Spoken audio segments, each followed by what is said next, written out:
Good evening. Can you hear me okay? Is it working? There you go. Yeah. There we go. Hi, my name's JoJo Shifflett, Brooke Shifflett, and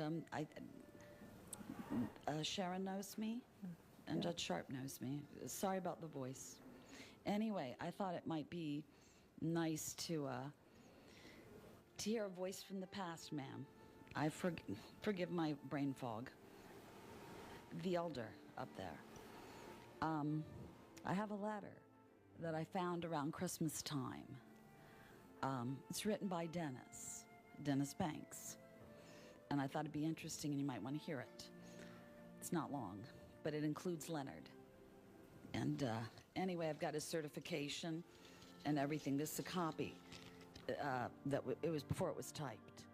It's where he certified it and everything and mailed it to President Obama. It was back in May, let's see, May 31st, 2016. Of course, he mailed the original, but this is his copy. It's all signed and everything.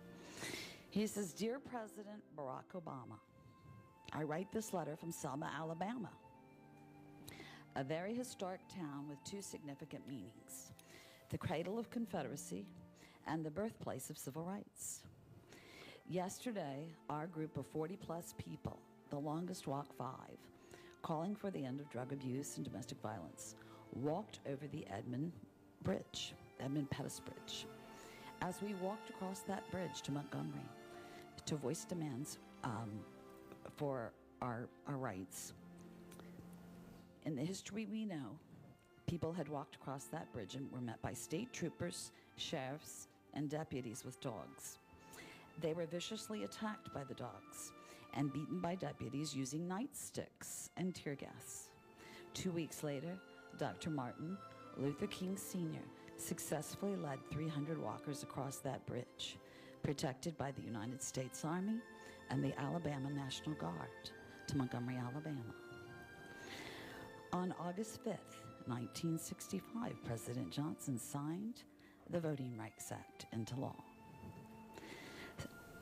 On February 27th, 1973, another action not noticed by many took place at Wounded Knee, South Dakota, when the American Indian Movement, AIM, acting with the Oglala Sioux Civil Rights Organization and the Oglala chiefs and their headmen, reasserted their right to control their destiny on their nation's territory.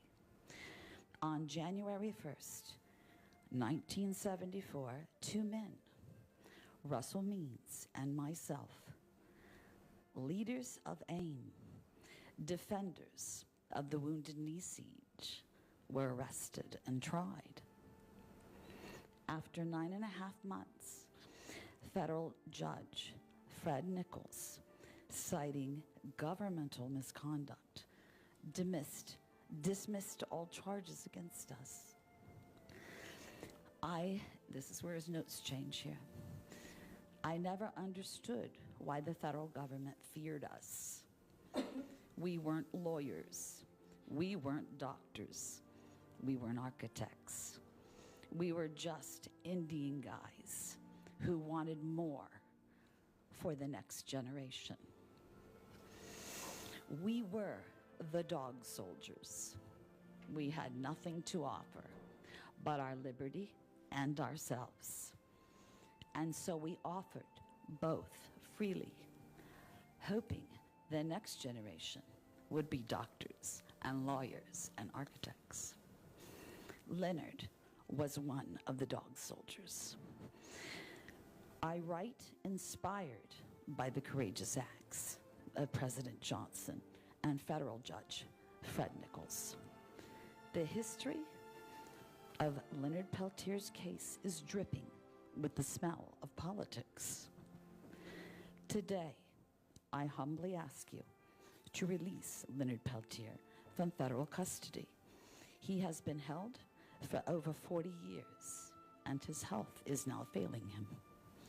Should you fail to release him, and you fail all of us, as I am positive he will die in prison, Mr. President, please do not fail us again. Release Peltier. ForTy is long enough. National Field Director, DeNNIS J.Banks, American Indian Movement.